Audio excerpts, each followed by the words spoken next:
जब अहंकार श्रद्धा पर भारी पड़ जाए, जब दान का अपमान हो जाए और जब भगवान की महिमा को साधारण समझ लिया जाए, तब कैसी होती है किस्मत की करवट। यह कथा है एक ऐसे प्रतापी राजा की जो नित्य गरीबों और ब्राह्मणों की सहायता करता था। यह बात उसकी रानी को अच्छी नहीं लगती थी। वह नहीं गरीबों को दान देती, नहीं भगवान का पूजन करती थी और राजा को भी दान देने से मना किया करती थी। एक दिन राजा शिकार खेलने वन को गए हुए थे तो रानी महल में अकेली थी। उसी समय बृहस्पति देव साधु वेश में राजा के महल में भिक्षा के लिए गए और भिक्षा मांगी। रानी ने भिक्षा देने से इनकार किया और कहा, हे साधु महाराज, मैं तो दान पुण्य से तंग आ गई हूँ। मेरा पति सारा धन लुटाते रहते हैं। मेरी इच्छा है कि हमारा धन नष्ट हो जाए, फिर न रहेगा बांस न बजेगी बांसुरी। साधु ने कहा, देवी तुम तो बड़ी विचित्र हो। धन संतान तो सभी चाहते हैं, पुत्र और लक्ष्मी तो पापी के घर भी होने चाहिए। यदि तुम्हारे पास अधिक धन है तो भूखों को भोजन दो, प्यासों के लिए प्याऊ बनवाओ, मुसाफिरों के लिए धर्मशालाएं खुलवाओ। जो निर्धन अपनी कुंवारी कन्याओं का विवाह नहीं कर सकते, उनका विवाह करा दो। ऐसे और कई काम हैं जिनके करने से तुम्हारा यश लोक परलोक में फैलेगा। परंतु रानी पर उपदेश का कोई प्रभाव न पड़ा। वह बोली, महाराज आप मुझे कुछ न समझाएं। मैं ऐसा धन नहीं चाहती जो हर जगह बांटती फिरूं। साधु ने उत्तर दिया, यदि तुम्हारी ऐसी इच्छा है तो तथास्तु। तुम ऐसा करना कि बृहस्पतिवार को घर लीपकर पीली मिट्टी से अपना सिर धोकर स्नान करना, भट्टी चढ़ाकर कपड़े धोना। ऐसा करने से आपका सारा धन नष्ट हो जाएगा। इतना कहकर वह साधु महाराज वहां से आलोप हो गए। साधु के अनुसार कही बातों को पूरा करते हुए रानी को केवल 3 बृहस्पतिवार ही बीते थे कि उसकी समस्त धन संपत्ति नष्ट हो गई। भोजन के लिए राजा का परिवार तरसने लगा। तब एक दिन राजा ने रानी से बोला कि हे रानी, तुम यहीं रहो, मैं दूसरे देश को जाता हूँ, क्योंकि यहाँ पर सभी लोग मुझे जानते हैं, इसलिए मैं कोई छोटा कार्य नहीं कर सकता। ऐसा कहकर राजा परदेश चला गया। वहाँ वह जंगल से लकड़ी काट कर लाता और शहर में बेचता। इस तरह वह अपना जीवन व्यतीत करने लगा। इधर राजा के परदेश जाते ही रानी और दासी दुखी रहने लगी। एक बार जब रानी और दासी को 7 दिन तक बिना भोजन के रहना पड़ा, तो रानी ने अपनी दासी से कहा, हे दासी, पास ही के नगर में मेरी बहन रहती है। वह बड़ी धनवान है। तू उसके पास जा और कुछ ले आ, ताकि थोड़ी बहुत गुजर बसर हो जाए। दासी रानी की बहन के पास गई। उस दिन गुरुवार था और रानी की बहन उस समय बृहस्पतिवार व्रत की कथा सुन रही थी। दासी ने रानी की बहन को अपनी रानी का संदेश दिया, लेकिन रानी की बड़ी बहन ने कोई उत्तर नहीं दिया।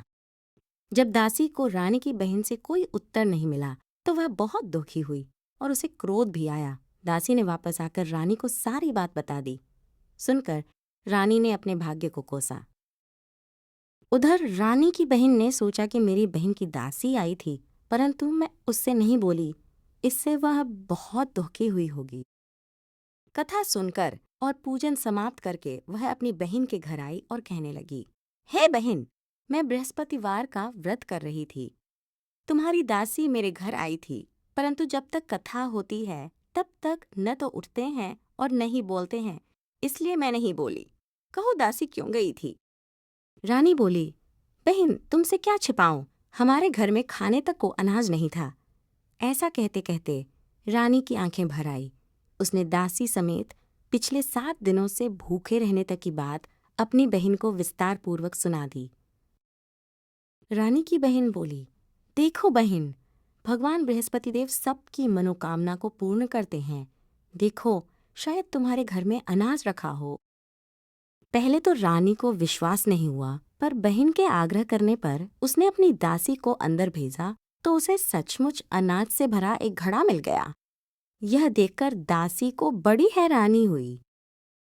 दासी रानी से कहने लगी, हे रानी, जब हमको भोजन नहीं मिलता तो हम व्रत ही तो करते हैं, इसलिए क्यों न इनसे व्रत और कथा की विधि पूछ ली जाए, ताकि हम भी व्रत कर सकें। तब रानी ने अपनी बहन से बृहस्पतिवार व्रत के बारे में पूछा। उसकी बहन ने बताया, बृहस्पतिवार के व्रत में चने की दाल और मुनक्का से विष्णु भगवान का केले की जड़ में पूजन करें तथा दीपक जलाएं, व्रत कथा सुनें और पीला भोजन ही करें। इससे बृहस्पति देव प्रसन्न होते हैं। व्रत और पूजन विधि बताकर रानी की बहन अपने घर को लौट गई।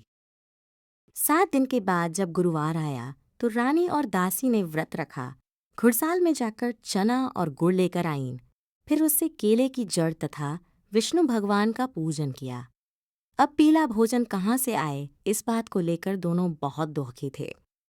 चूंकि उन्होंने व्रत रखा था, इसलिए बृहस्पति देव उनसे प्रसन्न थे। इसलिए वे एक साधारण व्यक्ति का रूप धारण कर 2 थालों में सुंदर पीला भोजन दासी को दे गए। भोजन पाकर दासी प्रसन्न हुई और फिर रानी के साथ मिलकर भोजन ग्रहण किया। उसके बाद वे सभी गुरुवार को व्रत और पूजन करने लगे। बृहस्पति भगवान की कृपा से उनके पास फिर से धन संपत्ति आ गई, परंतु रानी फिर से पहले की तरह आलस्य करने लगी। तब दासी बोली, देखो रानी, तुम पहले भी इस प्रकार आलस्य करती थी। तुम्हें धन रखने में कष्ट होता था, इस कारण सभी धन नष्ट हो गया, और अब जब भगवान बृहस्पति की कृपा से धन मिला है तो तुम्हें फिर से आलस्य होता है।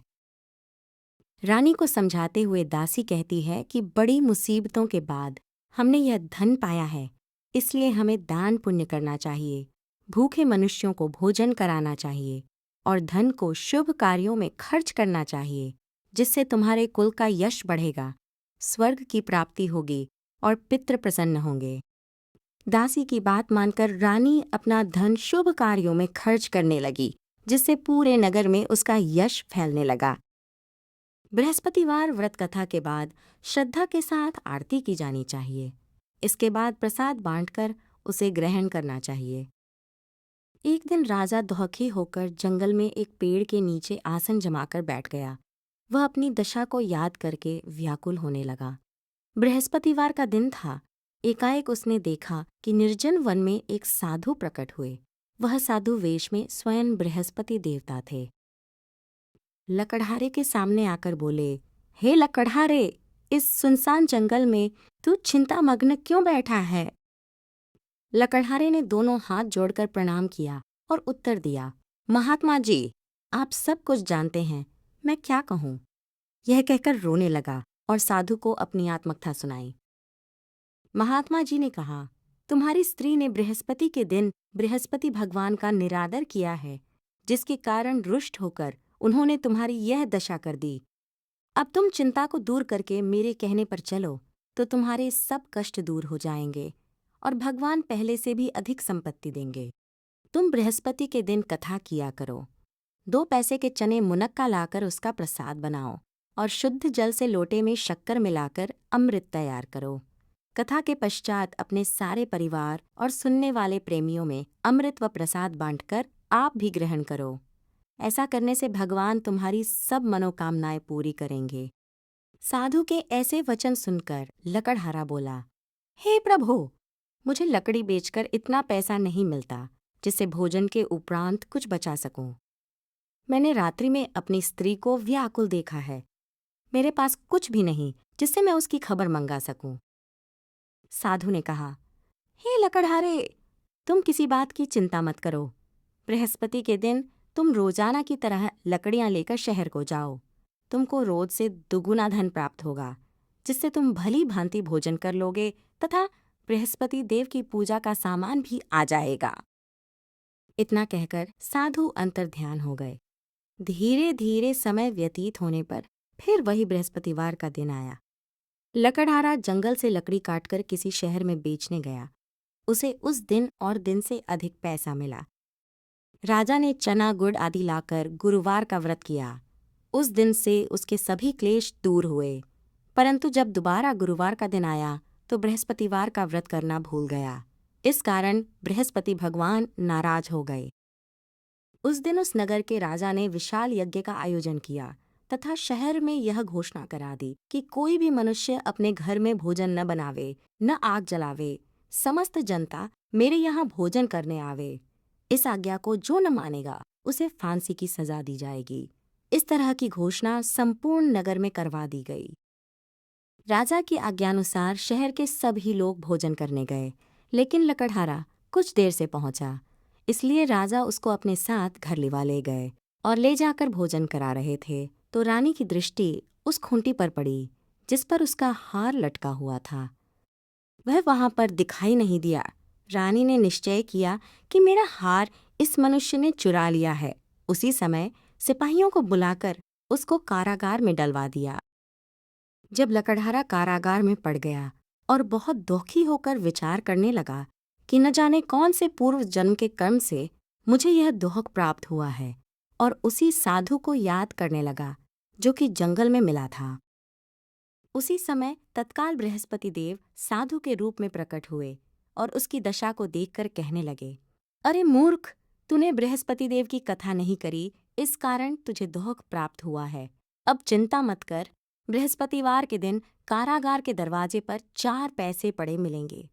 उनसे तू बृहस्पति देव की पूजा करना, तेरे सभी कष्ट दूर हो जाएंगे। बृहस्पति के दिन उसे 4 पैसे मिले। लकड़हारे ने कथा कही। उसी रात्रि को बृहस्पति देव ने उस नगर के राजा को स्वप्न में कहा, हे राजा, तुमने जिस आदमी को कारागार में बंद कर दिया है वह निर्दोष है। वह राजा है, उसे छोड़ देना। रानी का हार उसी खूंटी पर लटका है। अगर तू ऐसा नहीं करेगा तो मैं तेरे राज्य को नष्ट कर दूंगा। इस तरह रात्रि के स्वप्न को देखकर राजा प्रातःकाल उठा और खूंटी पर हार देखकर लकड़हारे को बुलाकर क्षमा मांगी तथा लकड़हारे को योग्य सुंदर वस्त्र आभूषण देकर विदा कर दिया। बृहस्पति देव की आज्ञानुसार लकड़हारा अपने नगर को चल दिया। राजा जब अपने नगर के निकट पहुंचा तो उसे बड़ा आश्चर्य हुआ। नगर में पहले से अधिक बाग, तालाब, कुएं तथा बहुत सी धर्मशाला, मंदिर आदि बन गई हैं। राजा ने पूछा, यह किसका बाग और धर्मशाला है? तब नगर के सब लोग कहने लगे, यह सब रानी और बांदी के हैं। तो राजा को आश्चर्य हुआ और गुस्सा भी आया। जब रानी ने यह खबर सुनी कि राजा आ रहे हैं तो उन्होंने बांदी से कहा कि हे दासी, देख राजा हमको कितनी बुरी हालत में छोड़ गए थे। हमारी ऐसी हालत देखकर वह लौट न जाएं, इसलिए तू दरवाजे पर खड़ी हो जा। आज्ञानुसार दासी दरवाजे पर खड़ी हो गई। राजा आए तो उन्हें अपने साथ लिवा लाई। तब राजा ने क्रोध करके अपनी रानी से पूछा कि यह धन तुम्हें कैसे प्राप्त हुआ है? तब उन्होंने कहा, हमें यह सब धन बृहस्पति देव के इस व्रत के प्रभाव से प्राप्त हुआ है। राजा ने निश्चय किया कि 7 रोज बाद तो सभी बृहस्पति देव का पूजन करते हैं, परंतु मैं प्रतिदिन दिन में 3 बार कहानी तथा रोज व्रत किया करूंगा। अब हर समय राजा के दुपट्टे में चने की दाल बंधी रहती तथा दिन में 3 बार कहानी कहता। एक रोज राजा ने विचार किया कि चलो अपनी बहन के यहाँ हो आवें। इस तरह निश्चय कर राजा घोड़े पर सवार हो अपनी बहन के यहाँ को चलने लगा। मार्ग में उसने देखा कि कुछ आदमी एक मुर्दे को लिए जा रहे हैं। उन्हें रोककर राजा कहने लगा, अरे भाइयों, मेरी बृहस्पति देव की कथा सुन लो। वे बोले, लो, हमारा तो आदमी मर गया है, इसको अपनी कथा की पड़ी है। परंतु कुछ आदमी बोले, अच्छा कहो, हम तुम्हारी कथा भी सुनेंगे। राजा ने दाल निकाली और जब कथा आधी हुई थी कि मुर्दा हिलने लग गया, और जब कथा समाप्त हो गई तो राम राम करके मनुष्य उठकर खड़ा हो गया। आगे मार्ग में उसे एक किसान खेत में हल चलाता मिला। राजा ने उसे देख और उससे बोले, अरे भैया, तुम मेरी बृहस्पतिवार की कथा सुन लो। किसान बोला, जब तक मैं तेरी कथा सुनूंगा तब तक 4 हरया जोत लूंगा। जा अपनी कथा किसी और को सुनाना। इस तरह राजा आगे चलने लगा। राजा के हटते ही बैल पछाड़ खाकर गिर गए तथा किसान के पेट में बड़ी जोर का दर्द होने लगा।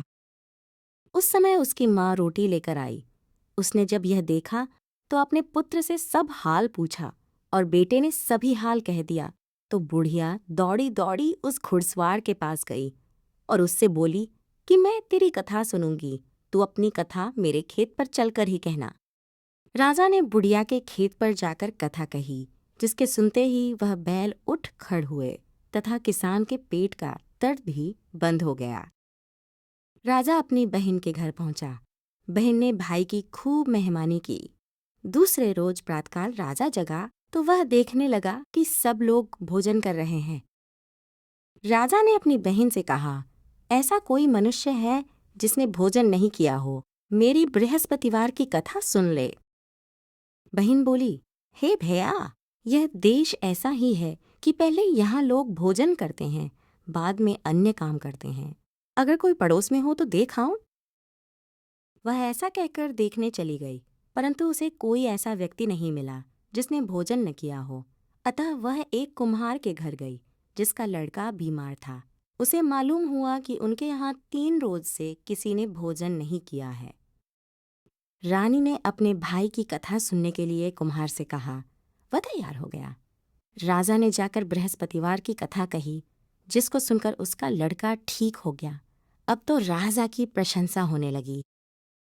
एक रोज राजा ने अपनी बहन से कहा कि हे बहन, हम अपने घर को जाएंगे, तुम भी तैयार हो जाओ। राजा की बहन ने अपनी सास से कहा। सास ने कहा, हाँ चली जा, परंतु अपने लड़कों को मत ले जाना, क्योंकि तेरे भाई के कोई औलाद नहीं है। बहन ने अपने भैया से कहा, हे भैया, मैं तो चलूंगी पर कोई बालक नहीं जाएगा। राजा बोला, जब कोई बालक नहीं चलेगा तब तुम ही क्या करोगी। बड़े दुखी मन से राजा अपने नगर को लौट आया।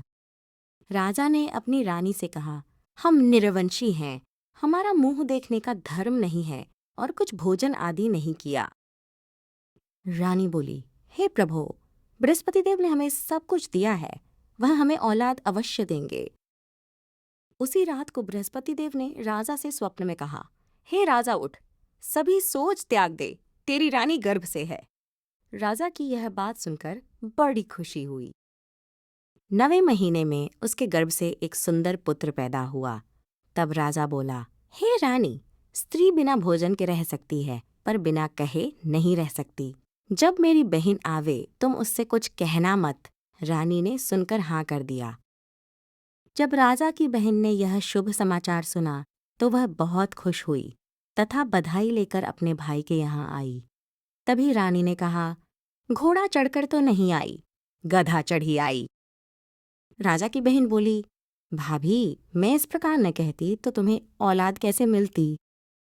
बृहस्पति देव ऐसे ही हैं, जैसी जिसके मन में कामनाएं हैं सभी को पूर्ण करते हैं।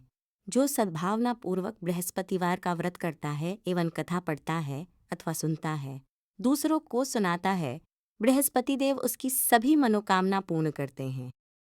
भगवान बृहस्पति देव उसकी सदैव रक्षा करते हैं। संसार में जो मनुष्य सद्भावना से भगवान जी का पूजन व्रत सच्चे हृदय से करते हैं तो उनकी सभी मनोकामनाएं पूर्ण करते हैं। जैसी सच्ची भावना से रानी और राजा ने उनकी कथा का गुणगान किया तो उनकी सभी इच्छाएं बृहस्पति देव जी ने पूर्ण की थीं। इसलिए पूर्ण कथा सुनने के बाद प्रसाद लेकर जाना चाहिए। हृदय से उसका मनन करते हुए जयकारा बोलना चाहिए। दीर्घ विराम बोलो बृहस्पति देव की जय, भगवान विष्णु की जय।